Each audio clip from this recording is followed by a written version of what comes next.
Yan, punasan, nilamusan, tanggalin ng mga muta-muta katulad niyan.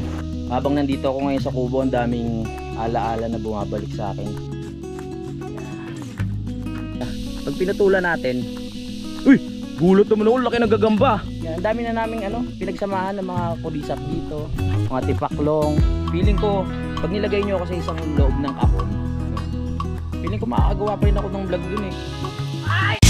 Simulan ng magkulitan kasama si Louie TV. Good morning mga kapanalig at welcome na naman sa panibagong vlog. At ngayon po ay Friday morning. Ang oras natin ay 9:39 ng umaga. So ngayong umaga na to, i-share ko lang sa inyo yung mga plano ko ngayong araw, no? Para alam nyo yung mga gagawin natin. So, ayan, walang bago. Aayusin pa rin natin yung paligid dito. Katulad ng kubo, lilinisin ko. Kasi yung mga pusa, mga kapanalig, medyo nabibisit na ako eh. Kasi tuwing ako gigising na umaga o kahit anong oras, meron akong nakikitang dumi doon sa taas, dito sa baba. Ayan, katulad niyan. Ayan, meron na naman ng dumi. May dumi ng pusa. So bumabaho tayo dito. Ang gagawin ko, ayusin ko lang yung kubo. Maayos na naman yun mga kapanalig. Gusto ko lang siyang punasan. Pero hindi para sa mga pusa. Gusto ko lang talagang maging malinis yun. Yung mga pusa kahit sa ilalim na lang sila, safe naman. Ililipat ko na lang yung kainan nila doon. Doon ko sila papakainin para doon sila lagi pupunta, no? Hindi sila pwede dito sa bahay, lalo na pag walang tao. Pagpasok mo pa lang, amoy na amoy mo na yung baho ng dumi nila mga kapanalig. Tapos, ayun, pagkatapos dating maglinis ng kubo, puputulin ko na yung mga murado para pantay. Tapos pag may pagkakataon, itatanim ko naman dito para yung mga bakante niya bumunga at maging solid yung ating bakod. Yun ang naiisip ko ngayong gawin na to. So sabihin nyo mga kapanalig, yan na naman si Louie. Maglilinis na naman ng paligid. Wala na naman kabuhay-buhay yung mangyayari sa vlog niya. So kung kayo po naiinip, pwede naman po kayong wag muna manood. At bumalik na lang po kayo sa susunod pag gusto nyo na yung content. Pero kung talagang, pero wag naman. Panoorin nyo pa rin. Ano na lang. Kahit i-play nyo na lang ha. Panoorin nyo pa rin. Sayang naman eh. At may naisip pa akong gawin. So after natin maglinis-linis at after natin maasikaso yung mga kailangan na sikasuhin, manunungkit tayo ng mangga. Magmumukbang tayo. So first time kong gagawin yon ngayong taon na to. Kasi syempre ngayon lang buwan lang to na tumutubo yung mga mangga na yan. So ngayon lang tayo mayroong pagkakataon na imukbang yan. Yung doon kasi, syempre isang piraso lang yon. Tapos hinog pa, gusto ko yung hindi ganong hinog para malutong, di ba? Hindi ko pa hinugasan yon. Mamaya, para meron tayong habang nagpapahinga tayo, meron tayong kinakain. Ito ililigpit ko na rin ito mamaya mga kapanalig, pinatuyo ko lang yung mga parts ng ating swimming pool. Okay, ako pa rin mag-isa dito. Welcome sa aking vlog. Tara na, kung gusto niyo manood ng aking vlog sa paglilinis lang, let's go. Bago tayo maglinis, naghanap ako ng basahan mga kapanalig. So medyo na problema ako kasi yung mga basahan namin dito halos nagamit na at yung iba na itapon kakapunas doon sa dumi ng pusa. So habang naghahanap ako, buti na nakakita naman ako ito. Medyo ano nga lang, ayan, bench pa yan no-gart na siya. So para sa lahat ng hindi nakakaalam kung ano yung no-gart, meron pa rin bang hindi nakakaalam nun? No-garter yung ating brief. Ayan hindi na siya gagamitin. Pag sinuot mo pa kasi to, mauhubo na. Tsaka sisilip na yung dalawang bola dito sa gilid. Kaya pwede na itong basahan. Tara, simulan na natin. Let's go. Yan. Kunin ko na rin itong itak para hindi na tayo bumaba. Re-rectahin ko na kasi yung yung halaman doon. Yan, pag si Utol nandito, syempre nag-aasikaso siya. Syempre dapat ako din. Uy, yung mga sinampay ko pala tuyo na. Very good. Yeah, harvest ko na siya mamaya. Hinog na matamis na yung mga yan. Hinog na ang aking sinampay. Ayan. Ew. Tuyo na ba? Ito hinog na hindi, medyo matigas pa. Mamasa-masa pa ng konti. Mamaya pag sumikat yung araw, ano natin yan, ihango na. Ang inaano ko lang yung sa part na yon, kawawa naman kasi napabayaan Tapos ginagapangan na ng tawag dito, ginagapangan na ng mga dahon. So baka maging gubat na tong part ng kubo na to. Oh wow, ano yun? Kala ko kung ano. Yan. Yung mga gamit pa itong mga to eh. Linisin lang natin. May mga gumagapang na dito. Alright. Yan, kahit yung pusa dito na lang sa ilalim sila magstay. Safe na sila dyan. Diba? Tapos lilinisin na lang pag dyan dumumi. Eh, hindi naman kulob dito. Sa bahay kasi kulob din dun. Pag ano, baho. Talaga amoy na amoy mo. Sanay naman sila dati dito. Dati dito kami nakatira, diba? So dyan lang sila sa gilid-gilid. Eh ngayon nagkabahay na. Gusto nila sumunod. Kaso nga lang, dumi ng dumi. So dito na lang sila. May tubig naman dito. Hindi tayo mahirapan. Yan. Pamunas lang natin. Ayos pa naman ito kayo. Ipakilo ko na kaya to. Ang dami namin din kaldero doon sa loob ng bahay. Papakilo ko kayo. Mga tubo dito lang. Kawawa siya. Parang iniisip niya dati nung nandito kayo. Halos gamit na gamit nyo ako ngayon. Nagkabahay na kayo, hindi nyo na ako naaalala. Naramdaman ko yung feelings niya eh. Kaya sikasuhin naman natin. Yan, punasan, hilamusan, tanggalin ng mga muta-muta katulad niyan. Yan. Para matuwa naman siya. Tapos yung loob ng kubo, malinis naman yun. Pero pupunasan natin para matanggal yung mga alikabok niya, yung mga anik-anik.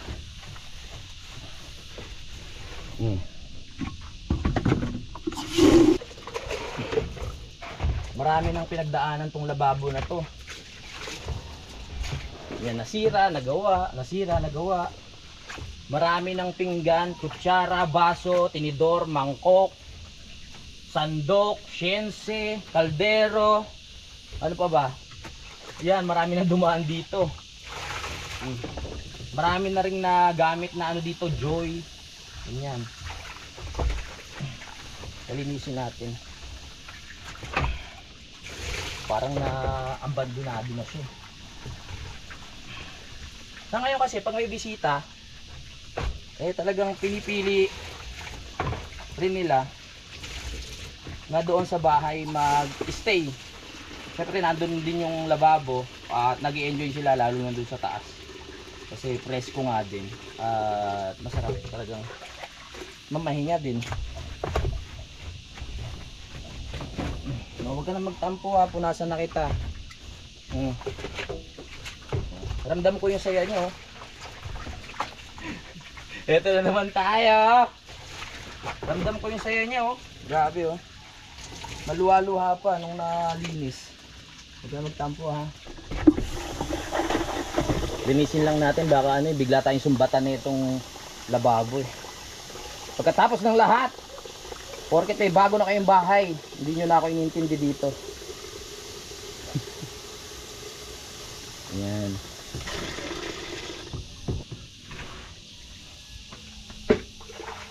Sa ngayon hindi pa talaga masyadong nagagamit itong kubo na bigay ni Kamario.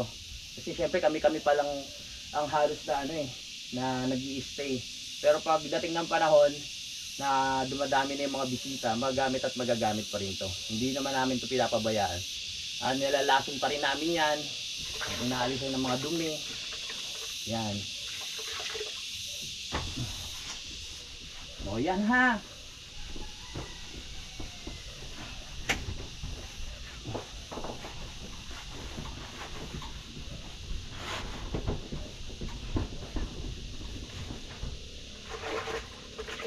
Pag mag-isa ka dito, mas okay may ginagawa. Pag wala kang ginagawa, papasok yung madami kang iniisip. Naisipin mo, mag-isa lang ako dito. Ano yung mga dapat kong gawin, mga ganun. Maraming what if ka maiisip pag hindi ka kumilos. Kaya kailangan, kung ikaw ay sa tingin mo na i-stress ka sa buhay o parang pili mo palagi ang bigat ng katawan mo, subukan mo kumilos. Kahit maglinis ka lang ng bahay, nakakagaan. Nakakaano kasi, nakakabigat ng pakiramdam pag hindi ka talaga kumikilos.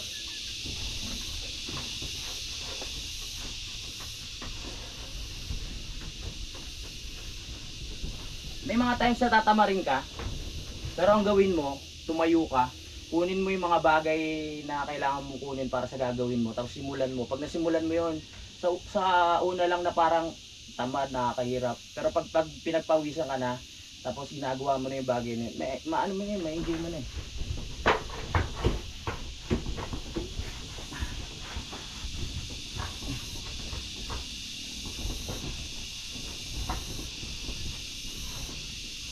Yan ha. Yan, pagkatapos nating ayusin itong lababo, nakatingin tong isa eh. Nakatingin dito eh, mukhang nagtatampo din. Sabi niya dapat linisin din daw siya. So punasan lang natin. Etong ating ano dito, halos lahat ng gamit namin nadala na doon. Parehas pala kami ng ano, lalagyan ng ano no.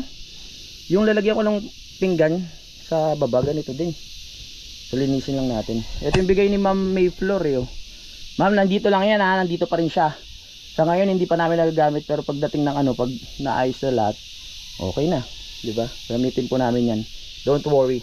Punasan natin 'to. Etong lamesa na 'to, marami na rin pinagdaanan 'to. Marami nang naipatong dito ng mga ingredients, ng mga kung ano-ano, 'di ba? Marami na nahiwa dito na sibuyas at kamatis. Siyempre dito kami nagpe-prepare ng ano eh, ng ano ba tawag doon? Lulutuin. Punasan natin siya. Parang naging ano eh, abandonado no. Sorry ah. Tanggalin muna natin dyan ah.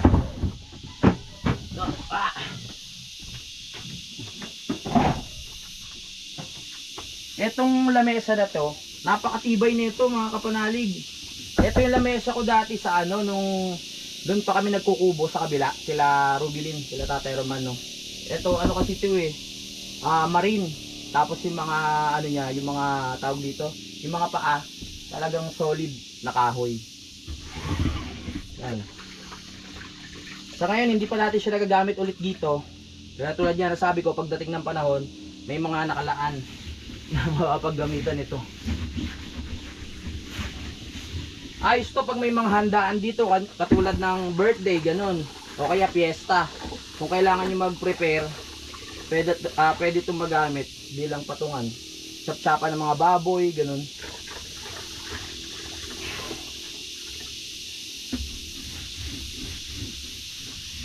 Ito din yung lamesa na safe sa lasing pag ano, pag gustong sumayaw pag nalasing na, kasi napakatibay nito kahit tumungtong dito. Hindi to bibigay. Oh yeah.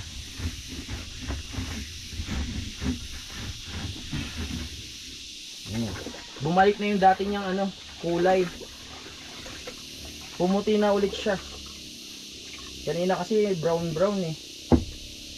Parang ano siya, galing sa dagat na umitim na nagkaroon ng sunburn. O ito naalis na, namuti na ulit. Kaya na. Pinagsasabi ko. May kwento lang no. Yan. Perfect. O yun na. Hindi ka na magtatampo doon sa kabila ah. Malinis ka na. Nakita niya yan, solid yan. Ito nga buti nga, ano hindi siya inaanay. Ang tagal na nito dito. Hindi namin to ginagamot. Wala kami pinapahid na kahit ano dyan. Ang tibay no. Hindi siya inaanay oh. Siguro hindi kaya ng ngipin ng anay ito. Mabubungi sila dito. Yan marine din to, kapal yan. Nilumot yung gilid na itong tangke na bigay sa akin ni Utol dahil ilang ano parang buwan ata siyang hindi namin lagyan ng pinaka sapin. Yung sapin ito ay sapin, yung takip. Yung takip ito kaso naalis. Ayusin ko muna.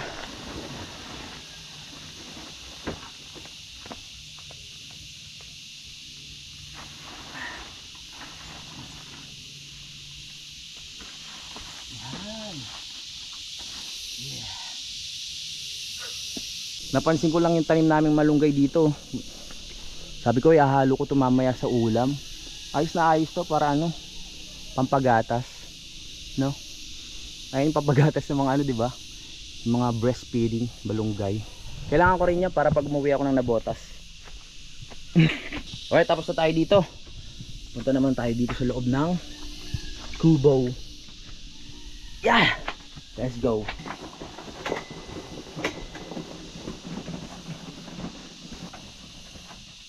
Yeah!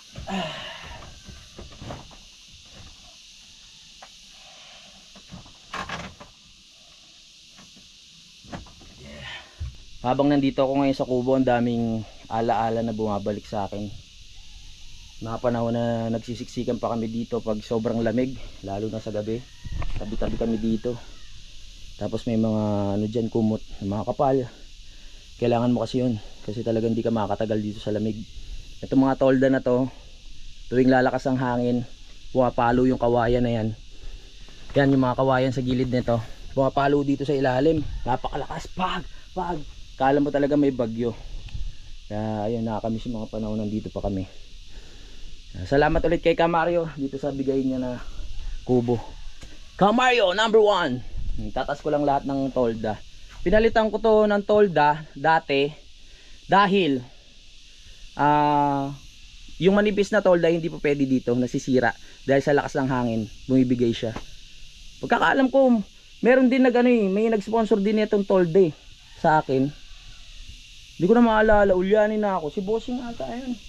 Angat ko lang lahat ng ano dito, ng tolda para makasingaw etong ating kubo. Tapos walasin ko lang yung mga ano dito, mga agyo-agyo. Pasensya na kayo sa mga bahay ng gagamba dito ha. Oh, akin to, wala kayong karapatan dito.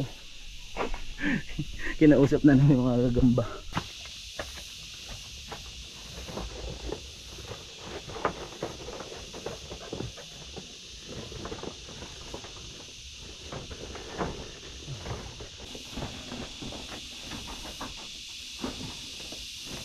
Nung time na yun nga binigay sa amin to ni Kamario, pagkakaalam ko magpapasko ata o kakatapos lang ng Pasko.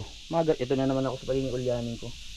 Tuwa ako kasi dati pinangarap ko talaga to para sa team, para sa akin. Meron kaming matuluyan at kung hindi lang kami natutulog doon sa ilalim ng yero. Kaya yung mga panahon na ibinigay ito ni Kamario, talagang sobrang tuwa ako. Kasi natupad ko yung isang pangarap ko na magkaroon ng kubo katulad nito. Kaya maraming salamat ulit kay Kamario. Yan. Okay pa rin po itong kubo. Nalagaan naman namin ito sa mga lason. Hindi namin hinayaan na magkaroon ng anay. No? Matagal pang aabutin ito. Yung pangyayari na yun mga kapanalig, talagang unti-unti talaga diba? Pagbili ko ng lupa, tapos pagbakbak namin dyan, paglagay namin ng maliit na bahay doon, kaso nga hindi natuloy. Tapos nangarap nga ako na magkaroon ng kubo sa part na to at nagkaroon na nga. Ipinatayo natin. Wala pa itong part na to mga kapanalig, yung extension ng kubo wala pa. Ayan, so nagkaroon din, di ba, na isa-isa nagkaroon din ng bubong. Tapos nagka-problema pa nga yan, di ba, kasi nung umulan ang daming tagas. So nilagyan natin siya ng yero sa taas. Ang yero nito kailangan na rin siyang palitan. Pero kaya pa naman. So unahin muna natin yung mga kailangan doon sa bahay, no? Lalo na ngayon, ang dami ng mga bumagsak na mga prutas na maliliit, yung pinakita ko sa inyo, kaya maraming langaw, no? Ayan, na isa-isa natin yung mga pangarap natin hanggang sa okay na to, na-develop at nagkaroon tayo ng budget na pagawa natin yan. Paunti-unti lang din, di ba? Ano pa kaya sa susunod yung mga pagawa natin sa paunti-unti na yun. Itong bahay na to mga kapanalig, simula ng umpisa hanggang sa mabuo hanggang sa bubong. Wala akong natanggap na diyan mga kapanalig, no. Kumbaga wala akong natanggap ng sponsor. Kumbaga sariling kita ko yan sa vlog. Kung magkakaroon man ng mga naging dati sponsor, kung hindi ko na maisa-isa, alam niyo naman ako, ulyanin ako. Yung mga pagkain, yan, mga merienda, ayun. Pero sa mga parts diyan mga kapanalig, mga materyales, ay talagang sariling sikap ko yan sa sahod ko sa YouTube. At netong huli, syempre yun, eto na nga sa bintana. Ayan, maraming salamat ulit kay Sir Art at kay Ma'am kay Ninang Jonah Hill. Yan, dahil sa inyo halos na kompleto na. Alam ko sa sarili ko mga kapanalig na marami akong kailangan pasalamatan sa buong part ng pag-vlog ko, no. Yun nga, kayong mga viewers at yung mga lahat ng naging sponsors ko. Basta alam nyo na yun, nabanggit ko na naman to, na talagang ang aking memorya mahina. So kailangan siguro na malunggay para lumakas ang ating memorya. Kukunin ko pala muna yung walis tambu dun sa baba. Kailangan natin ng walis tambo. Meron doon tingting kasi hindi niya maano yung mga mismong alikabok doon sa sahig. Kailangan ng kombinasyon ng walis tingting at saka ng walis tambo. Alright, tara, sugod. Tapusin lang natin to. Marami pa tayong misyon ngayong araw. Yan lang natin to. Sa bagay, hindi naman siya katagalan na hindi nagamit. Nung nandito si Kanoy, sila Utol dito natutulog eh. Diba? Syempre hindi natin maiwasan na sa parting gubat tayo kahit saan naman, diba? Pag ano eh, talagang ano ng mga gagamba. Gagambang kubo yung mga yan eh. Gagambang kubo. Nasa kubo eh. So gagambang kubo yan.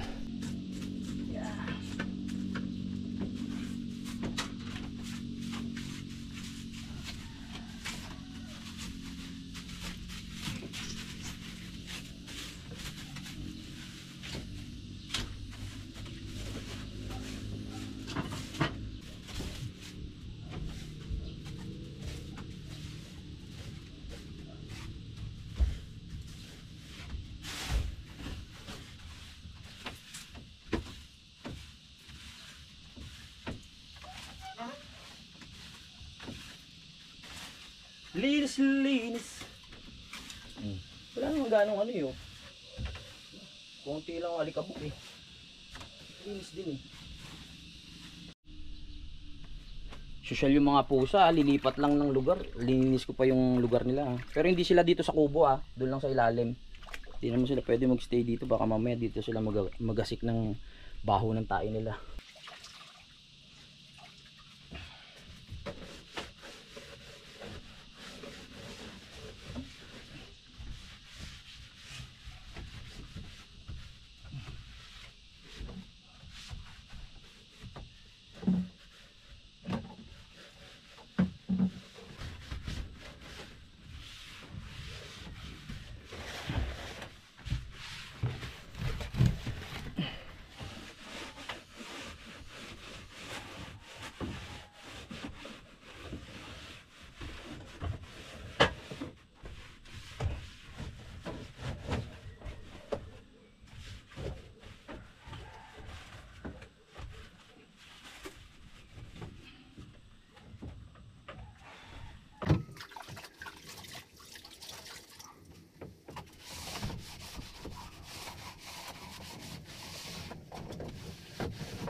Yan. Linis na. Hindi naman siya ano eh. Ang nagiging ano lang dito yung mga gagamba nga, nagkakasakot. Pero dahil close naman to, may mga tolda. Hindi siya ganun pinapasok ng alikabok. Sakto lang. Okay, so okay na ang ating kubo. Yan. Mga gamit. Marami pang gamit dyan eh. Iba-iba pa. So tsaka natin alisin yan pag okay na yung stock room doon sa baba, yung pinaglalaban natin. Sa ngayon dito muna yan kasi hindi pa kaya doon sa loob ng bahay. Kaya naman kaso nga lang pag nilagay yan doon, papangit naman yung space sa loob ng bahay. Diba? Yan. Pagdating ng lalasunin ulit namin to, tapos yun ulit, varnish. Bali pangatlong beses na namin gagawin yun. Kung sakali, okay pa naman eh. Oh, yung maaraw na. Mapapabilis na itong pagpapatuyo natin ng mga damit. May hinog na siya ng gusto. Yan oh. Harvest na yan mamaya. Hindi na tayo stress sa mga susuotin. Kasi pag may araw na alam mo nang wala ka ng susuotin na damit, o kaya brief, short, ang bigat sa pakiramdam, di ba? Yung part na kailangan mo na naman maglaba, kailangan mo na naman magpagod, magkusot, ganun. Ganun talaga ang buhay. Kung wala kang tagalaba, di matuto kang maglaba sa sarili mo. Ang tagal kong hindi naasikaso to eh. Kaya taas na, lagpas sa bubong yung pinakamurado eh. Oy Concho! Ang pagbabalik! Ang balita sa'yo. Ha? Concho! Kayo ang mag-amay oh, magkamukha kayo oh. Kawawa to, pilay-pilay na. Wala akong idea kung anong pangalan ng na to. Prutas na yan o puno na yan. Kung bakit ang lakas silang makaakit ng langaw, lalo na pag tuyo na oh. Pero okay na rin yan. Kasi sa loob ng bahay walang langaw eh. Kasi lahat nakapokus sila dito sa may ano, dito sa may puno. Pag pumunta ka doon sa baba, walang langaw. Pero pag ano mo dito, dito sila lahat nakakapit. No? May idea ba kayo kung anong tawag dito? Puno na yan. Ayan o. Parang kalabasa yung ano niya eh. Ito. Parang kalabasa.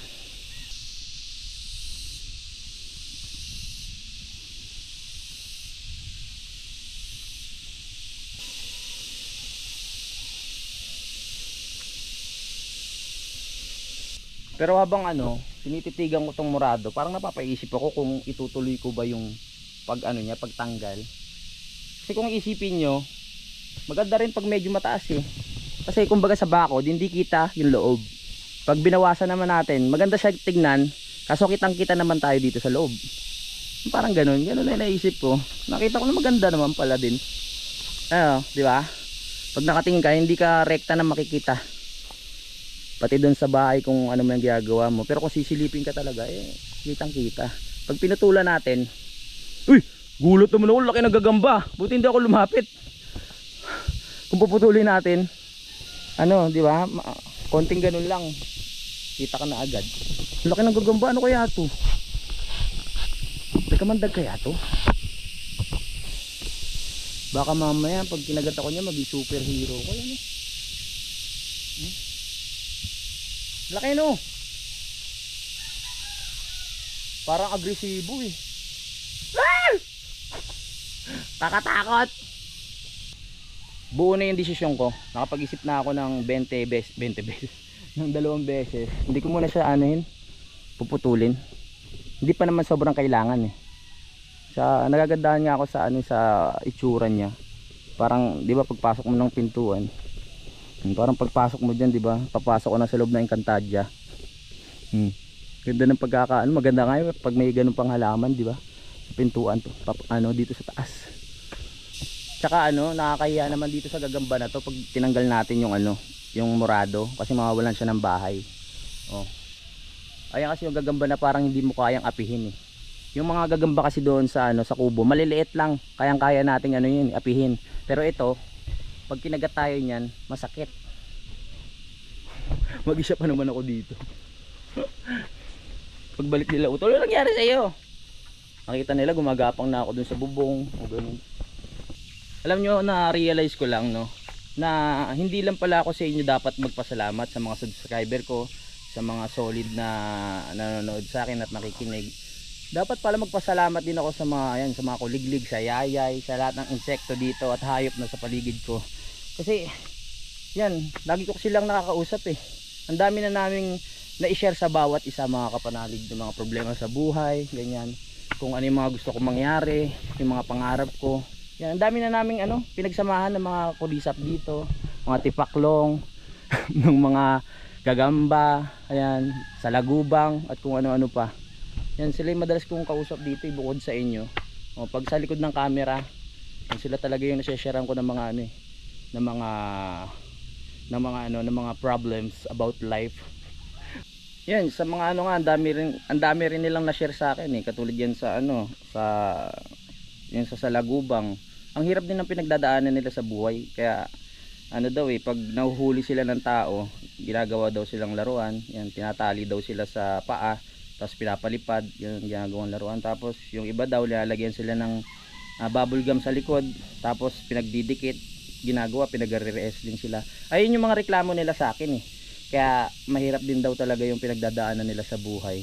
Ang hirap daw ng na pag pinaglalaruan sila. Tapos yung mga gagamba, ayan, pinaglalaban daw sila kahit naman hindi nila gusto. Linalagay sila sa tingting. Tapos pinagpupustahan pa nga raw ng iba eh, na ginagawang sugal. Yun yung mga struggles nila sa buhay, mga kapanalig, no? Kasi yung paggawa naman ng sapot, madali lang naman daw yun. Kasi talagang lagi na nilang ginagawa. Tapos sisirain pa natin. Ayun yung iniiyak nila sa akin eh. Kaya naiintindihan ko din sila. Yung sa mga anay naman, yung sa part na nireklamo nila sa akin at sinishare nila sa akin, nag-sharing ba? Nag-open up kami sa isa't isa, mga kapanalig. Medyo masama lang yung loob nila kasi ginawa ko raw bato yung bahay ko. So hindi raw nilang magawa na sirain kasi hindi nila kayang kagatin yung bato eh. Kaya ang ginagawa nila, yung ibang part na lang dito na kahoy, ayun yung kinakain nila. Kasi wala naman silang magagawa dito sa bahay, matibay daw yan.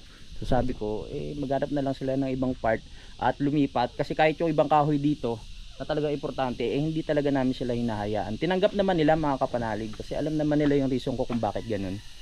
Nakikinig naman. Sa ngayon pa lang naman, ayun pa lang yung mga nakakausap ko dito sa Kampanalig. Yung mga gagamba, sa lagubang, yung mga ganyan, anay, yung ibang insekto kasi medyo mahirap silang maka-close eh. Mahirap silang makadikit. Gusto ko ang kausapin yung hilulumbong lupa eh. Kaso lang parang mahirap. Gusto ko puntahan sa bahay nila eh. Kausapin sila isa-isa doon sa mismong lungga. Namang problema lang ako kasi hindi ko pa alam kung paano sila kakausapin. Alam nyo naman yung mga ilulumbo, matapang masyado yan. Hindi ko pa alam kung paano ko kukuhain yung loob nila. No? Babalitaan ko kayo kung paano ko sila makakausap. Pangarap ko kasi nga ma-invite nila ako doon sa loob mismo nung bahay nila, 'di ba? Kasi nakaka-amaze yun eh. Maraming pag pumasok ko sa loob, maraming paikot-ikot yun, 'di ba? Nakakatuwa lang. Dahil nasanay na ako sa halos paikot-ikot lang yung vlog natin dito sa isang lugar, no. Feeling ko pag nilagay niyo ako sa isang loob ng kahon, no. Feeling ko makakagawa pa rin ako ng vlog dun eh, kahit mga 10 vlog, 'di ba? Ikukuwento ko lang kung ano yung pakiramdam doon sa loob ng kahon, kung ano yung nakikita ko doon, 'di ba? Kumbaga sa pagba-vlog, kailangan mo lang maging madaldal, kailangan mo lang maging makwento. Ganun lang. Sa tagal ko ba naman dito na halos ako lang din yung halos dito lang ako eh. Nakasanayan na rin. Kailangan mo lang talagang maging creative. Dami ko ng kalokohan na nabanggit sa inyo. Yun nga, ititigil ko muna yung plano dito sa pagtapyas. At susubukan lang natin kumuha ng mangga. Tapos na rin naman tayo sa mission. Nalinisin itong part ng kubo para mawala lang yung agyo-agyo. Tingnan natin kung kakayanin ko kumuha ng mangga. Tara, para meron tayong i-mukbang mangga. Alam nyo naman na mahilig ako sa sa maasim, pero sa bagay maasim naman to pag hindi pa hinog, pero pag hinog na matamis naman siya. Masarap naman, pero ang trip ko talaga sa buhay ay yung maasim. Alright, so tama na munang kwento tungkol sa mga insekto. Titignan ko muna kung makakuha tayo ng mangga dito para makain natin. Ang tataas naman kasi walang mababa. Eto kaso ang taas eh. Wala tayong panungkit na magaan-gaan. Tawagin ko kaya yung mga kaibigan kong ito na naman ako. Mga kaibigan nating ibon. Ito meron kaso lang sige, natin, hugot tayo ng panungkit yan para makakuha tayo mangga.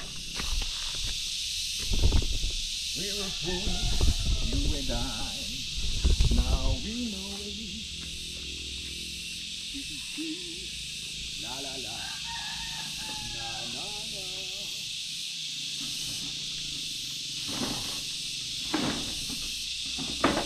Buwan ko to kung abot. Pag hindi umabot, wala. Ito na yung halos pinakamagaang mangga. Hinog ka na ba? Uy.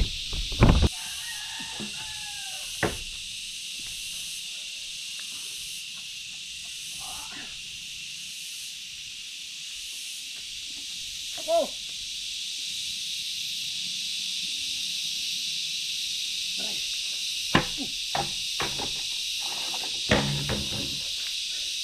Hindi abot, pero gagawa tayo ng paraan para maabot natin. Duduktungan natin, yun lang ang paraan din. Gawa natin ng paraan. Hahanap lang ako ng patpat, no, na merong pangkawit na ganun, tapos iduduktong natin dito para makawit natin yung mangga. Wala namang problema kahit bumagsak siya sa lupa, kakainin naman agad natin. Sakto lang yung kukunin natin. Dito ko siguro maraming patpat dito. Uy, nasa baba yung lalim dito. Parang parang nakita ko na pwede ka ba? Sagot, pwede daw. Tara, kunin natin. Saan ba yun? Ay, mas mahaba ata yun. Okay, tara. Let's go! Dito ka sa akin, dito ka. Aba. Aba. Bigat! Hup! Huy! Ayan. Para ako naglilihi ah. Gusto ko ng mangga eh. Pag-aralan muna natin kung anong part dito yung mas mabuti na kunin. Dito siguro yung dito. Hindi, dapat manipis lang eh. Ito na lang, ito. Ito pala, perfect to sa plano ko. Ayan, naka-ready na. Tapos puputulin lang natin doon. Duduktong ko na sa kawayan. Very good! We were fools, you and I. Now we know it.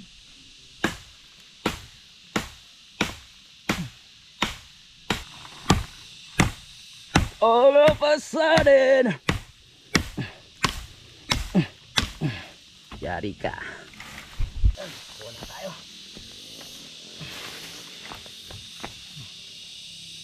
For you only.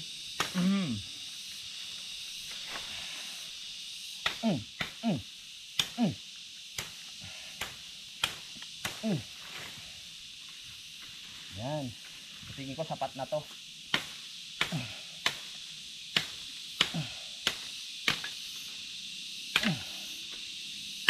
Yes! Ito na. Ito na ang susi para sa mga plano natin. Kundi dahil sa'yo, hindi ako magtatagumpay sa mga plano ko. Thank you. Kabit lang natin ito. Sana sumakto. Kasi pag hindi, sayang naman effort natin. Tap yan. Magtiwala ka lang. Doon kayo doon.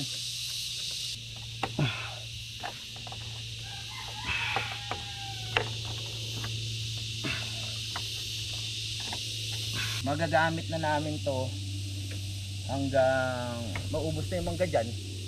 Hanggang matapos na yung buwan ng tagmangga. Pwede na namin gamitin to. Sila utol. Yan. Sino pa yung bisita. Oh yeah.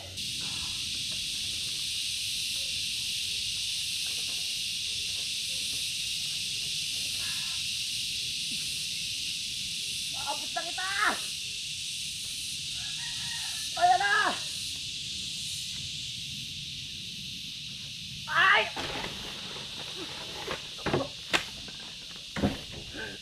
Tinapos mo ng konti. Muntik na ako malaglagan ng kamayan. Konti pa eh. Ang bigat. My goodness. Nabitin. Masyado talaga mataas yun. Saka ang bigat ng kawayan. Pero meron ako nakita dito. 3 piraso lang siya. Pero maabot na natin ang kawayan. Tapos ikakalang pa natin dito. Hindi tayo mabibigatan. Tara.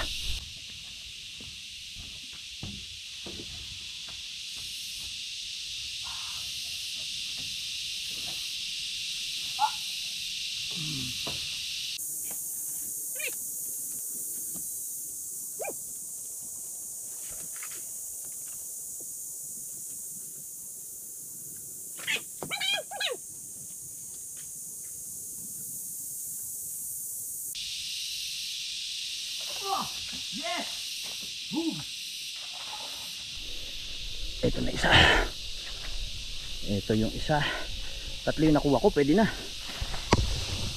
Susunod na natin. Ito. Marami namang laglag, kaso syempre masarap yung sariwa. Na talagang bagong kuha sa puno. Alam niyo naman lahat ng sariwa, masarap. Ito isa, sakto dun sa puno. Hop, hop, hop. Easy, easy. Uy, naglaga. Hop. Yeah. Kuha tayong 3. Hugasan ko muna. Ito, wala nang problema to kahit wag mo hugasan kasi nasa taas lang. Bagay yung mga insekto, hindi mo alam kung ano yung dumadapo dito, di ba? Ito na. Sa kubo tayo kain. Yan.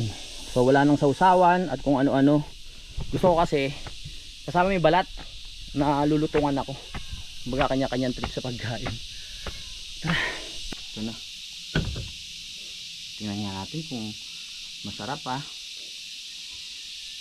Ito ang kauna-unahang pitas ko dyan sa puno. Di ba nung nakaraan pulot lang.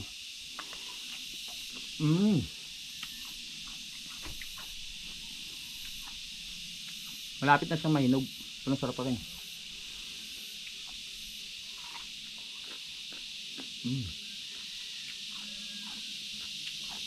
Sarap.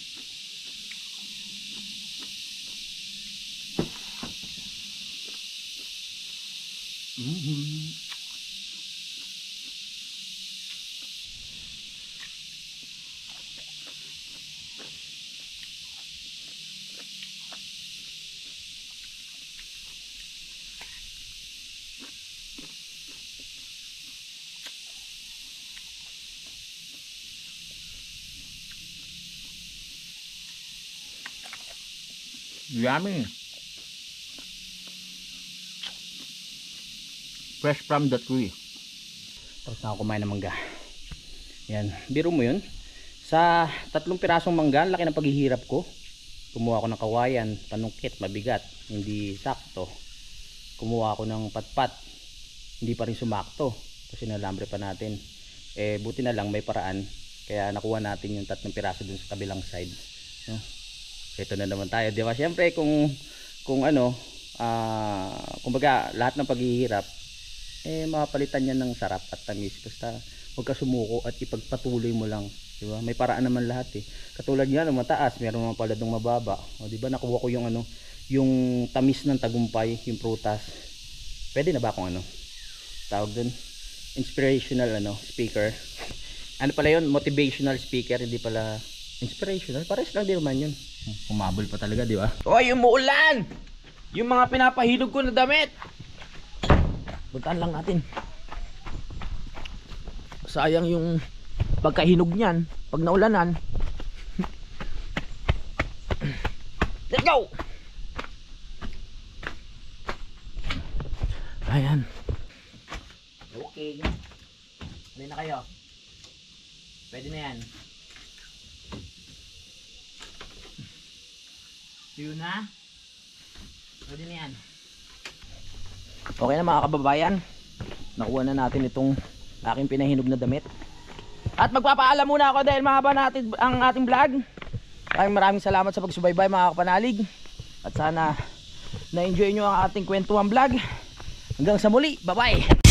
Simulan ng magkulitan kasama si Inuit TV.